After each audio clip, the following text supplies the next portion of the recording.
अस्सलामुअलैकुम, मैं हूं रामीन सैयद और आप देख रहे हैं प्रोग्राम राज़ो नियाज़ ओरिया मकबूल जान और ज़फ़र हिलाली के साथ।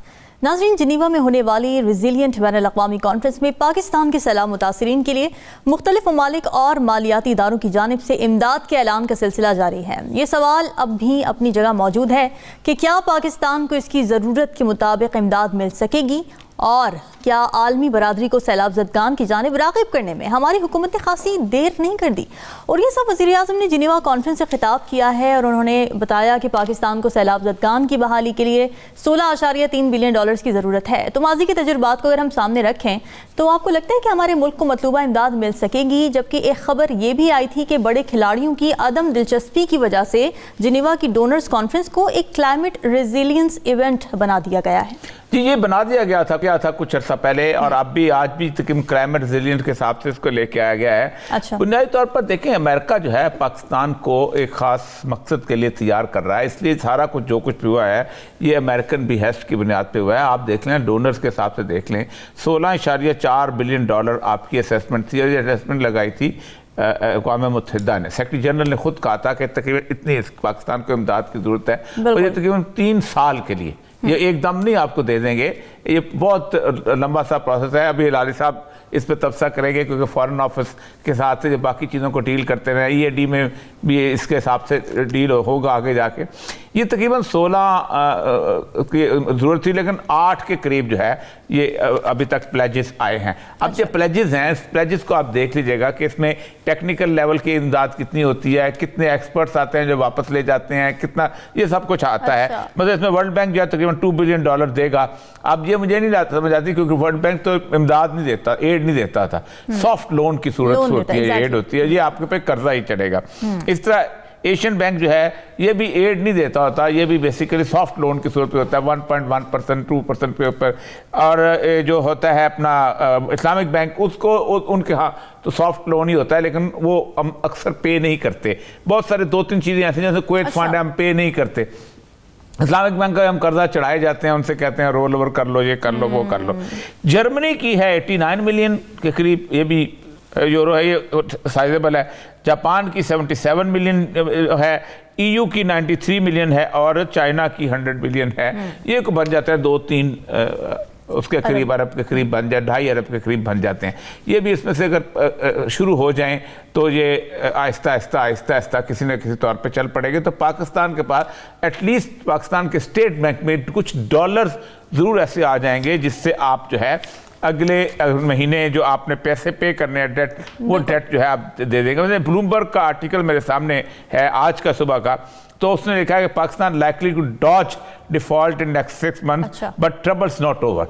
वो कहता ये है कि पाकिस्तान इन सारी चीज़ों को, ये डॉलर को, ज़ाहिर बात है आप ये जो काम करेंगे फ्लड रिलीफ वाला, ये डॉलरों में तो खर्चा नहीं करेंगे, ये तो आप उनको मिट्टी यहीं से खरीदेंगे, रेत यहीं से खरीदेंगे, ईंटें यहीं से खरीदेंगे, बाकी चीज़ें यहीं से। लेकिन डॉलर से ये होगा कि आपकी ओवरऑल उसके अंदर आप जो पेमेंट का शेड्यूल है वो किसी न किसी हद तक आपका बेहतर हो जाएगा, और आप उसको पेमेंट कर लेंगे, या आपकी जो LCs नहीं खुल रही उसके लिए एक साइजेबल चीज़ आ जाएगी।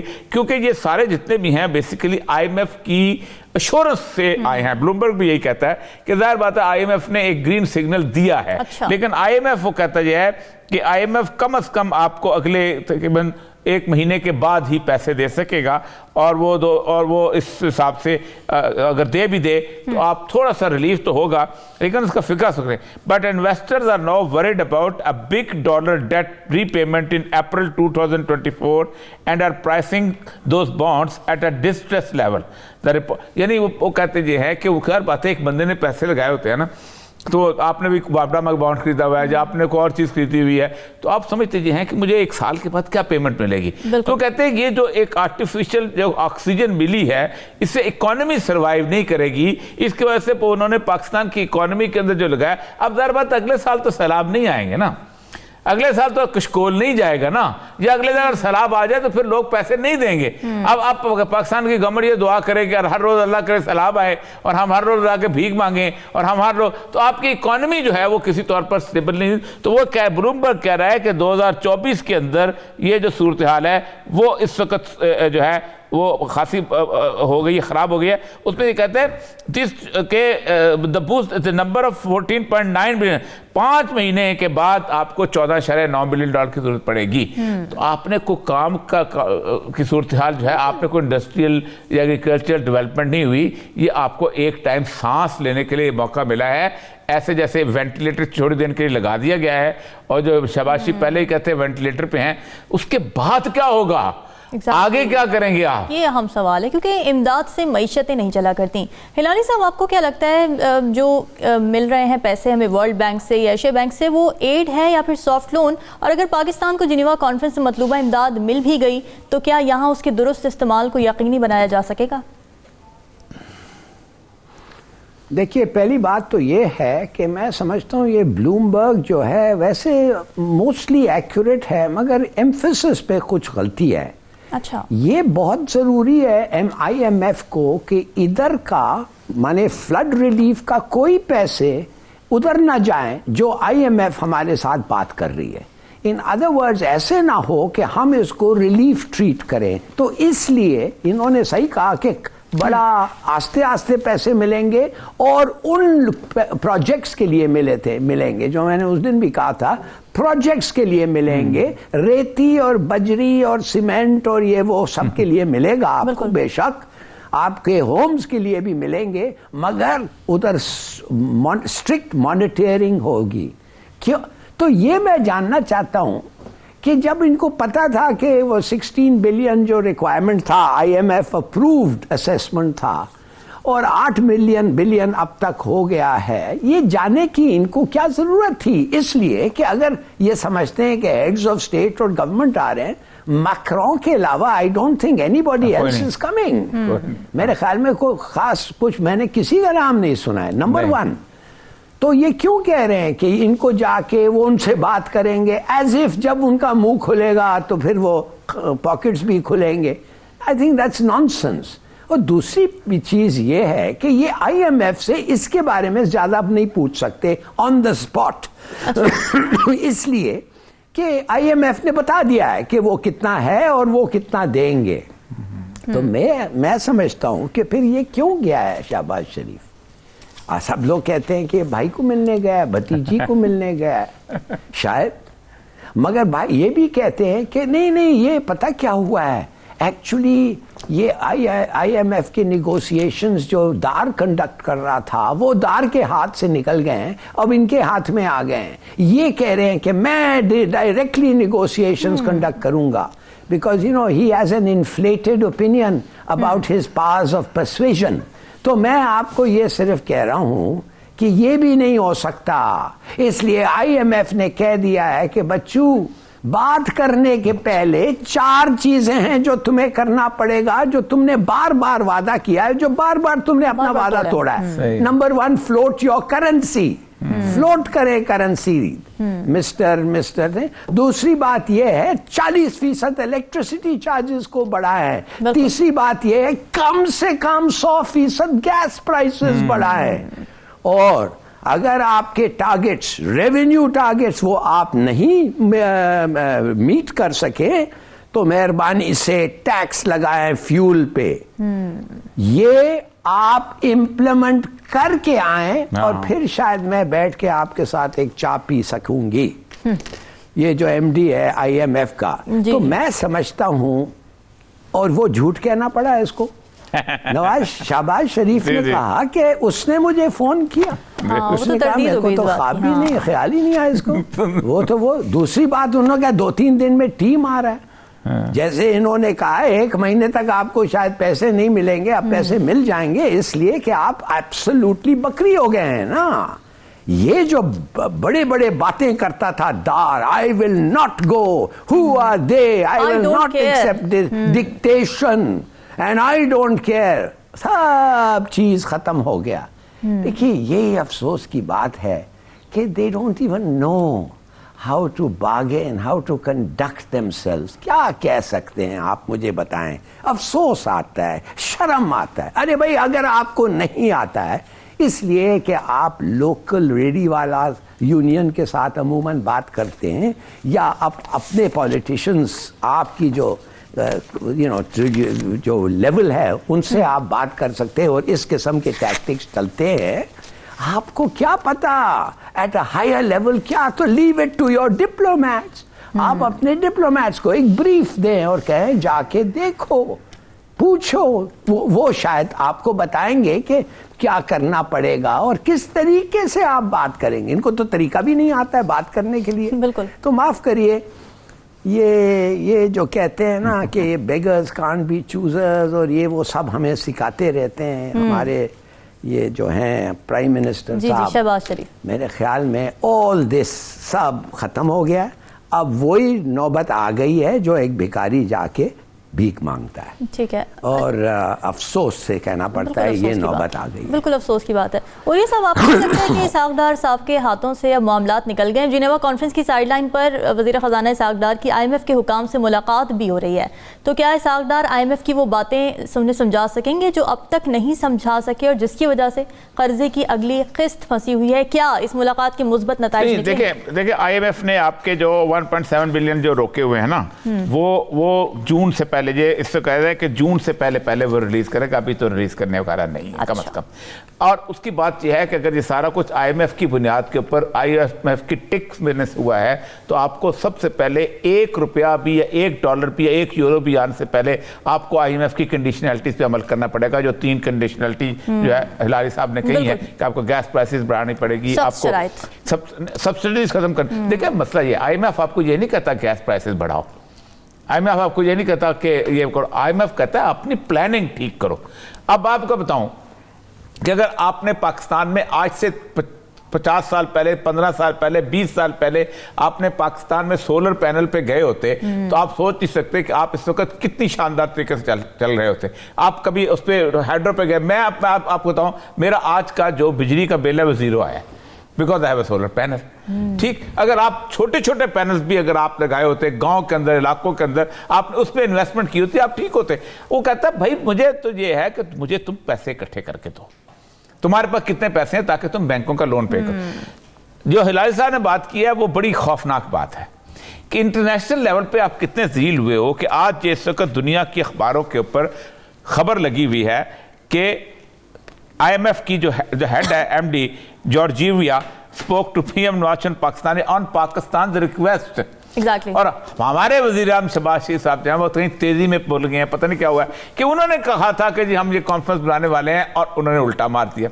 उसके बाद इसहाक डार साहब ने एक और जिसे कहते हैं अजीब दुर्फुंतनी छोड़ी कि हमारे पास $10 अरब। अब $10 अरब कहां से? 4-5 आप कहते हैं, 5 मेरा और आपका पैसा जमा हुआ तो जहां पर था प्राइवेट मनी है। ठीक, उसका दुनिया मजाक उड़ाती है। वो कहती है भाई तुम किस किस्म के बंदे तुमने बिठाए हुए हैं, ये तुम्हारे फाइनेंशियल विजर्ड हैं, ये क्या है? तो असल मसला ये है कि वहां पर एक एड हो रही। अब असल मसला क्या है, हो क्या रहा है जिनेवा में हो रहा है साइड लाइन्स पे इस वक्त एक पाकिस्तान से कमिटमेंट्स ली जा रही हैं कुछ चीज़ों के बारे में। अच्छा। और वो है पाकिस्तान का role versus China and Afghanistan and in favour of America. देखें ये इतनी जो मेहरबानियां हो रही हैं ये ऐसे नहीं हो रही। ये जिस दिन बिलावल वहाँ से आया था ना लहराता हुआ कि हमें अमेरिका ने एग्री कर दिया कि हमें फंड रेजिंग करेंगे, अफगानिस्तान से उनको कोई लेना देना नहीं। वो कुछ वहाँ हंगामा होता है नहीं होता है, लेकिन होगा क्या कि अफगानिस्तान से जब जंग बिल्टअप होगी तो इस खित्ते के अंदर एक जो दहशतगर्दी की फ़िज़ा आएगी, ये जो सूरत हाल बनेगी, इस दहशतगर्दी की फ़िज़ा को डाइवर्ट किया जाएगा टुवर्ड्स उगर्स ऑफ चाइना। और ये उनका प्लान आज का नहीं कई सालों का चला आ रहा है। मैं आपको एक बात बताऊं, बार बार अमेरिकन एम्बेसीज जो थी हमें लिखा करती थी ये आप इस पे नहीं बोलते, वो नहीं बोलते। मैं टर्की गया, टर्की में उन्होंने इकट्ठा कर दिया कि ये उगर वहां से आए हैं चाइना से और ये देखें इन कितनी बुरी हालत है। मैंने कहा तुम्हें कमाल की बात है, तुम पाकिस्तान तुम्हारे क्रॉस करके आ सकते हो, तुम वहां नहीं आते, तुम उड़ के तुर्की पहुंच गए हो। तुम्हें एक और को मुल्क नजर नहीं आया, तुम्हें तुर्कमानिस्तान नजर नहीं आया, तुम्हें। असल मसला ये हुआ है नवाज शरीफ क्यों वहां पहुंचा, मरियम नवाज क्यों वहां पहुंची है, ये पॉलिटिकल लीडरशिप क्यों? एक भी फाइनेंशियल लीडरशिप नहीं। 60 साफी लेके गए हैं आप, 60 साफी। हमें तो अल्लाह का शुक्र आज तक कोई कभी किसी प्राइम मिनिस्टर ने नहीं ले गया, ना लाली साहब कभी गए होंगे किसी के साथ बैसियत एक्सपर्ट कभी नहीं गए होंगे, उन मर्जी के वो साफी ले गए। ये क्या करने गए हैं?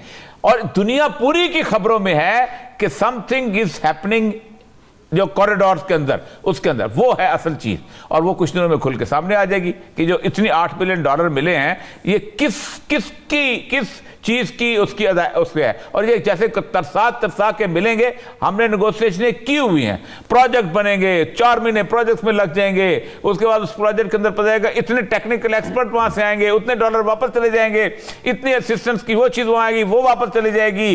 वो दुनिया आप सोच नहीं सकते इस एड के अंदर कितनी बड़ी खराबी होती है। सिर्फ यह है कि दांतों से पकड़ के डॉलर आप कुछ देर के रख लें।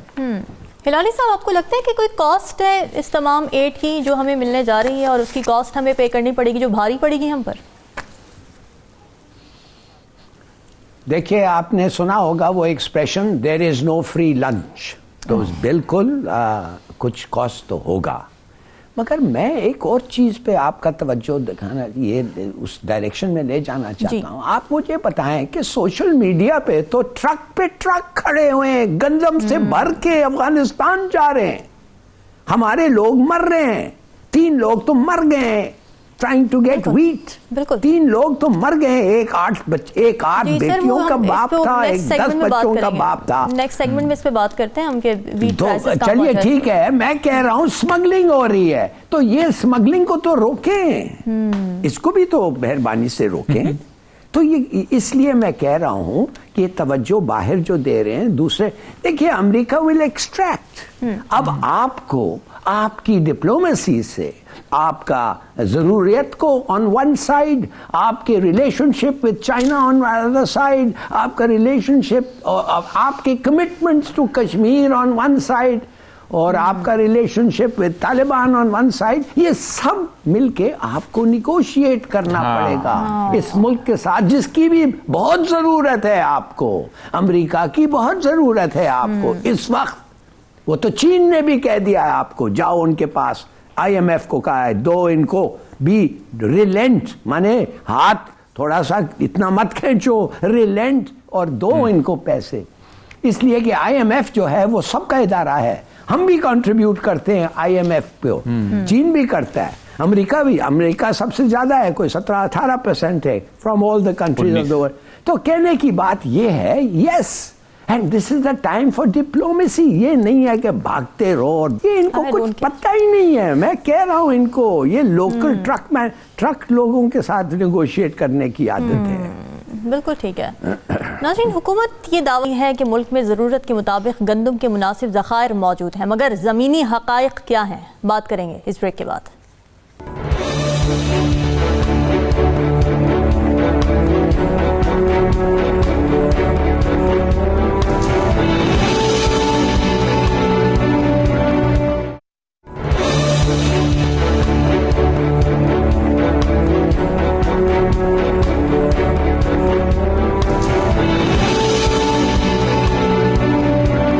सिर्फ खोखले दावे और वादे हैं। हुकूमत ये दावा कर रही है कि मुल्क में ज़रूरत के मुताबिक गंदम के मुनासिब ज़खायर मौजूद हैं, लेकिन शायद उन्हें शदीद सर्दी में आने के हुसूल के लिए लगी कतारें और ट्रकों के पीछे भागती ख़वातीन और बूढ़े मर्द नज़र नहीं आते।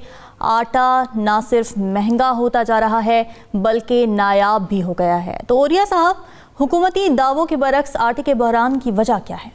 देखिए, मैं बुनियादी तौर पर इस सारी बदमाशी का पूरा आपके सामने पूरा चक्कर बताता हूँ।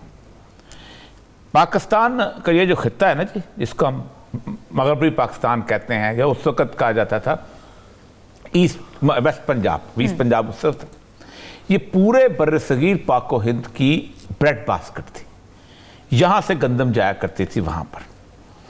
लेकिन हमने किया क्या कि हमने पाकिस्तान की इस पूरे के पूरे इस एरिया के अंदर सबसे पहले तो कैश क्रॉप्स, चलो छोड़ दो, गन्ना उगाना शुरू कर दिया, फलां उगाना शुरू कर दिया, बाकी चीज़ें आती हैं ताकि लोगों को आपकी मिलें चलना शुरू हो जाएं। उसके बावजूद भी गंदम वाफर मिकदार में मौजूद होती।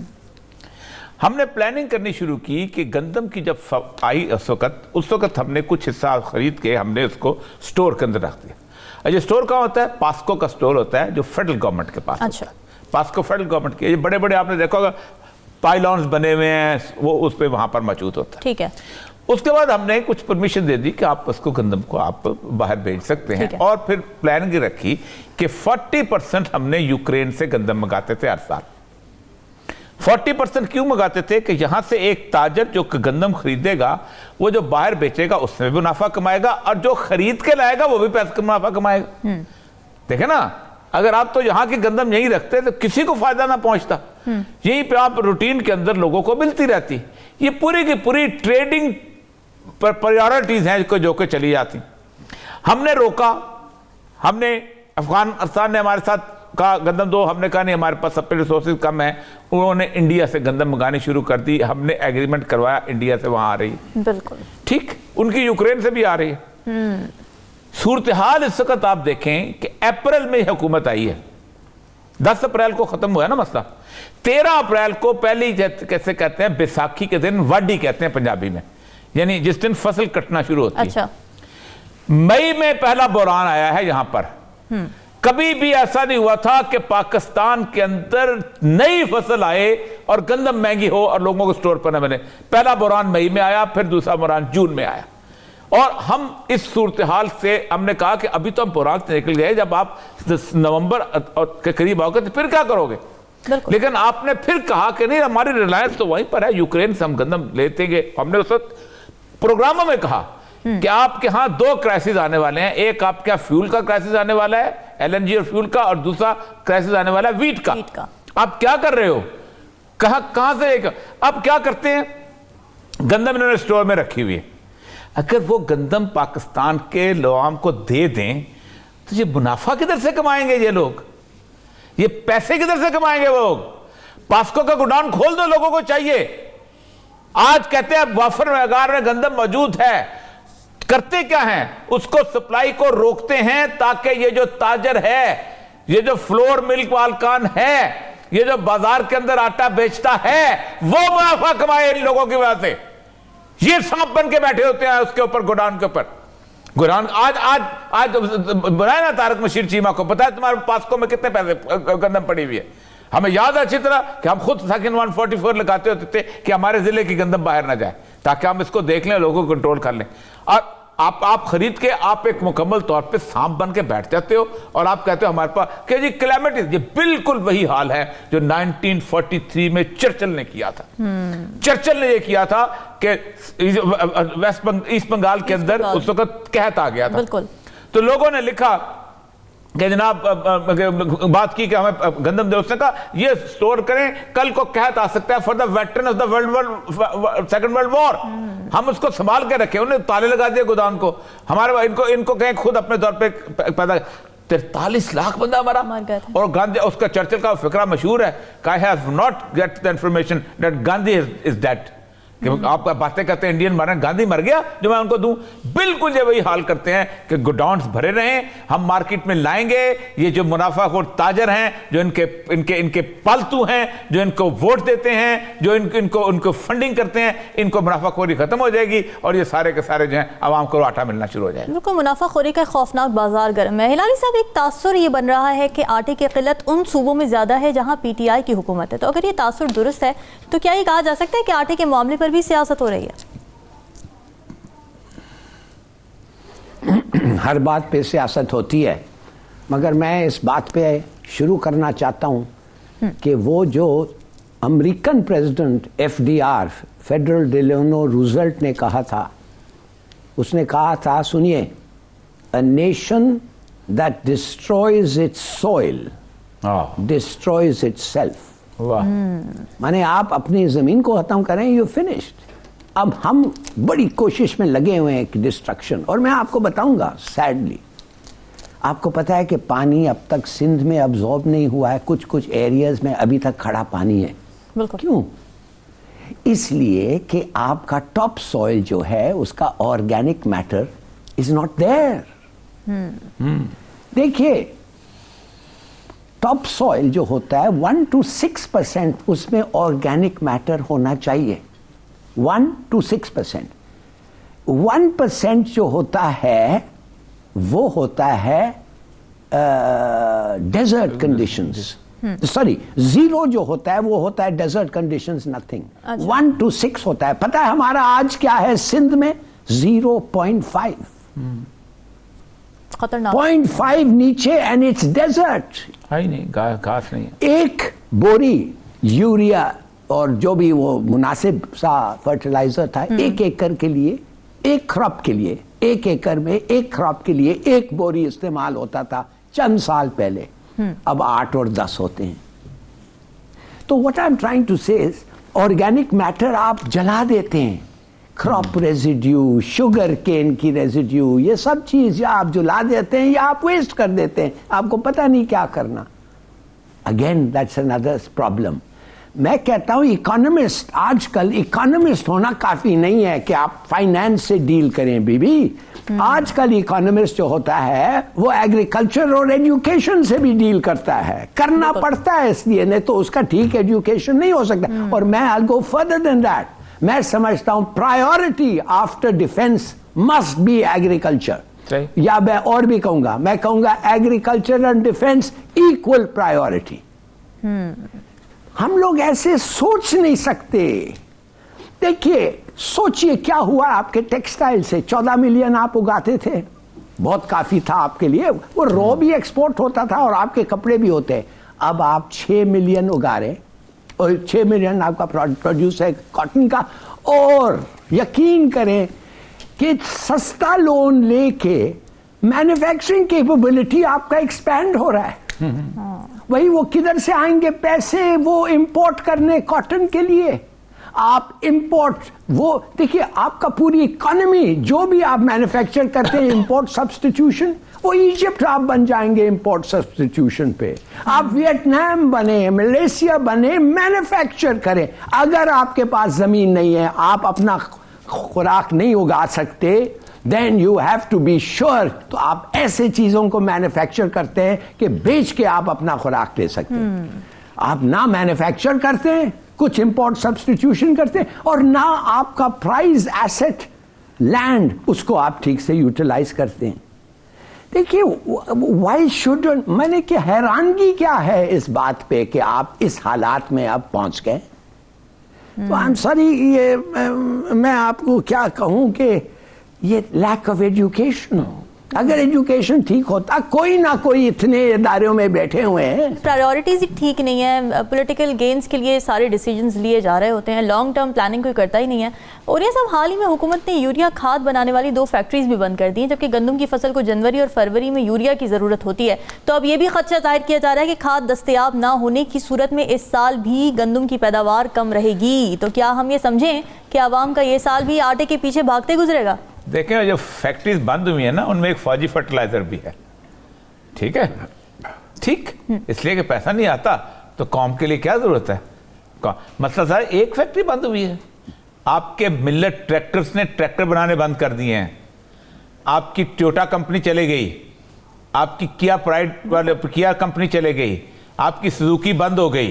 वो कहते हैं मैं क्यों बंद हुई है।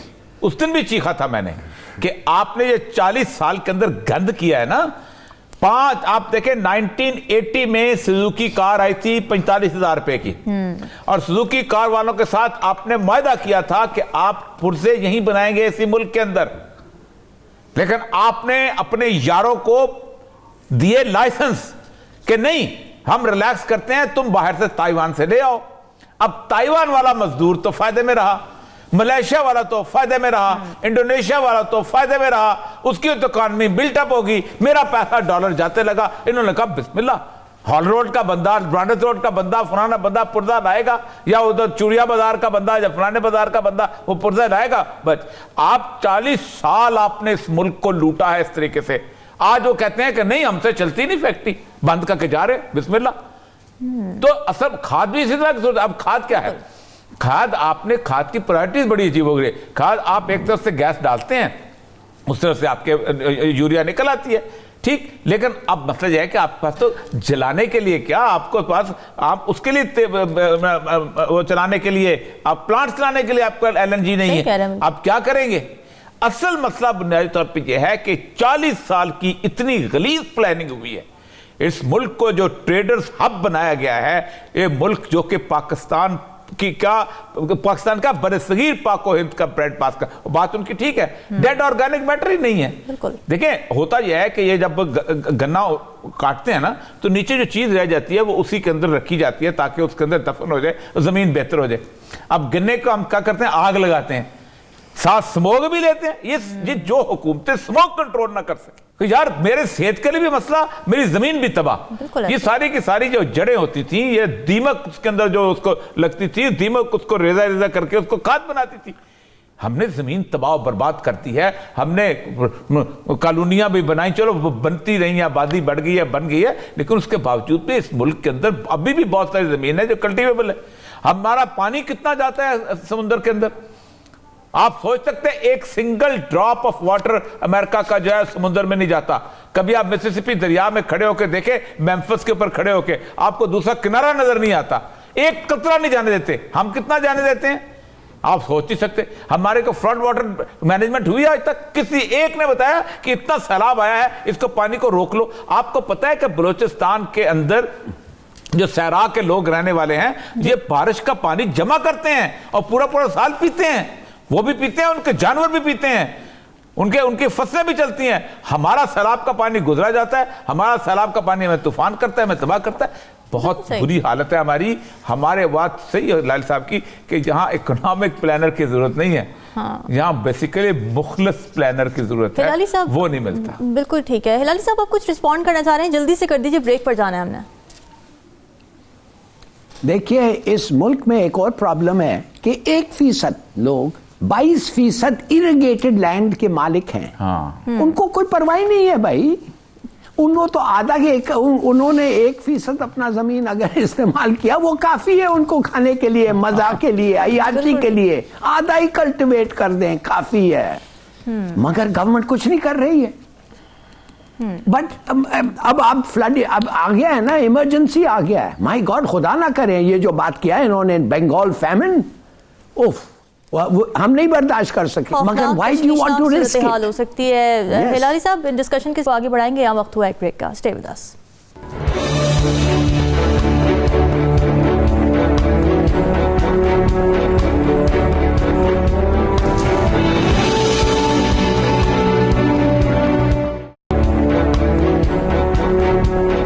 Welcome back. नाज़रीन, एमक्यूएम की जानिब से इलेक्शन कमीशन को एक दरख्वास्त दी गई थी जिसमें वाक़िफ़ इख्तियार किया गया था कि कराची, हैदराबाद बल्दियाती इलेक्शन नई वोटर लिस्टों पर करवाए जाएं, मगर इलेक्शन कमीशन ने एमक्यूएम की दरख्वास्त मुस्तरद कर दी है और कहा है कि बल्दियाती इलेक्शन मुकर्ररा तारीख पर ही होंगे। अब इस फैसले के बाद एमक्यूएम क्या मौक़िफ़ इख्तियार करती है, इस बारे में क़यास आराइयों का सिलसिला जारी है। हिलाली साहब, एमक्यूएम ने बल्दियाती इलेक्शन नई हल्का बंदियों के मुताबिक न कराने पर हुकूमती इत्तेहाद से अलग हो जाने की धमकी दे रखी है। तो इलेक्शन कमीशन के फैसले के बाद अब एमक्यूएम का रद्द अमल क्या हो सकता है आपकी नज़र में? देखिए, उनका एक स्टांस रहा है एमक्यूएम का कि मर्दमशुमारी और ये काउंसिल्स जो बने हैं, यूनियन काउंसिल्स, ये गलत गिनती हुई है और अनफेयर है और उन लोगों को फ़ायदा पहुंच रहा है जो उनके मुखालिफ हैं। बिल्कुल। अब मुझे नहीं पता ये सच है कि नहीं, मगर ये उनका एक लॉन्ग स्टैंडिंग ग्रीवेंस है। और काश के जब मर्दमशुमारी ड्यू नहीं होता, एक लिमिटेड एरिया में कोई कुछ किस्म की मर्दमशुमारी होती कि वो खुद फिर रीअश्योर हों कि भाई नहीं, ऐसी कोई बात नहीं है, इतना इनएक्यूरेसी था या इतना है ये वो, या गिनती होगी ऐसे। तो कुछ ना कुछ इनका करना चाहिए। मगर आपने लफ्ज़ कहा एमक्यूएम, एमक्यूएम के बारे में आप बात कर रही हैं। एमक्यूएम क्या है? आज एमक्यूएम का जो लीडर है उसका नाम, जिनके 7 सीट्स हैं पार्लियामेंट में, जो इस वक्त अगर एक गवर्नमेंट से छोड़ दें तो वो गवर्नमेंट गिर जाएगा, और जो उस वक्त जब छोड़ दिया था वो गवर्नमेंट गिर गया। उनका लीडर मकबूल सिद्दीकी 2019 में मुस्तफ़ा कमाल साहब ने एक वीडियो दिया है पब्लिकली, और उसमें उन्होंने कहा है कि ये तो सबसे बड़ा हिंदुस्तानी एजेंट है। ये आदमी जो है इंडियन पासपोर्ट पे चला है। मैं नहीं कह रहा हूं, ये वीडियो है, आप देख सकती हैं। मैं जानना चाहता हूं कि अगर सबको पता था उस वक्त, मुझे तो आज ही पता चला, इसलिए मैं इसको रेज कर रहा हूं कि अगर, मैं नहीं कहता हूं ये सच है, शायद मुस्तफ़ा कमाल का इंफॉर्मेशन गलत हो, शायद वो जानबूझ के झूठ बोल रहा हो, मगर माय गॉड, इन्वेस्टिगेशन तो होनी चाहिए। आप एक आदमी को विदाउट पब्लिक कन्फर्मेशन के ये सच है या झूठ है, नेशनल सिक्योरिटी काउंसिल आपके पार्लियामेंट में और आपके सिक्योरिटी स्टेट के अतड़ियों में आने देते हैं और बैठने देते हैं, और वो इंडियन पासपोर्ट पे फिरता रहा है। क्या ये सच है? प्लीज आप, और मिसाल के तौर पे खुदा ना करे मेरे मुंह में खाक, अगर ये सच है तो इनका इन्फ्लुएंस किधर तक फैला हुआ होगा? तो प्लीज ये कम से कम टेस्टिफाई करें और पब्लिकली इनको एग्जोनरेट करें ऐसे चार्ज से। और मुस्तफ़ा कमाल तो मैं हैरान हूं कि वो MQM में आके बैठेंगे अगर ये उनका लीडर है।